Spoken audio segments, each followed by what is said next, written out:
முற்றியலுகரம். மாணவர்: வணக்கம் அம்மா. ஆசிரியர்: வணக்கம், உட்காருங்கள். குற்றியலுகரம், குற்றியலிகரம் ஆகியன பற்றி முன் வகுப்பில் கற்றிருக்கிறீர்கள். ஆமம்மா. ஆசிரியர்: நல்லது. குறைந்து வரும் உகரம், இகரம் ஆகியவற்றின் மாத்திரை அளவு என்ன? மாணவர்: அரை மாத்திரை அம்மா. ஆசிரியர்: நன்றாக புரிந்து கொண்டிருக்கிறீர்கள், மகிழ்ச்சி. தன் மாத்திரை அளவில் குறையாமல் இருந்தால் அதற்கு பெயர் என்ன? மாணவர்: தெரியவில்லையே அம்மா. ஆசிரியர்: அதற்கு பெயர் முற்றியலுகரம்.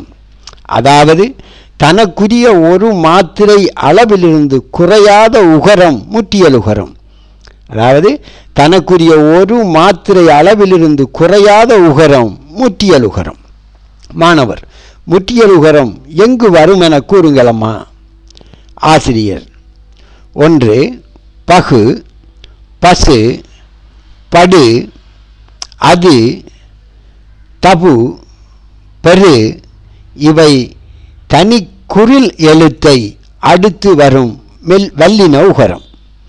கு, சு, டு, து, பு, ரு பெற்ற முற்றியலுகரங்கள். 2. காணு, உண்ணு, உருகு, உருமு, உருகு இல்லை உருமு இவற்றின் ஈற்றில் உள்ள மெல்லின நூ, மூ உகரங்கள் முற்றியலுகரங்கள். 3. எழு, தள்ளு, கதவு இவற்றின் ஈற்றில் உள்ள இடையின உகரங்கள் லு, லு, வு முற்றியலுகரங்கள். இவ்வாறு தனி குறிலை அடுத்து சொல்லின் இறுதியில் வரும் வல்லின மெய்யின் மேல் ஊர்ந்து வரும் உகரமும், பொதுவாக சொற்களின் இறுதியில் மெல்லின மெய்யின் மேல் ஊர்ந்து வரும் உகரமும், இடையின மெய்யின் மேல் ஊர்ந்து வரும் உகரமும் ஆகிய மூன்றும் முற்றியலுகரம் எனப்படும். நன்றி அம்மா.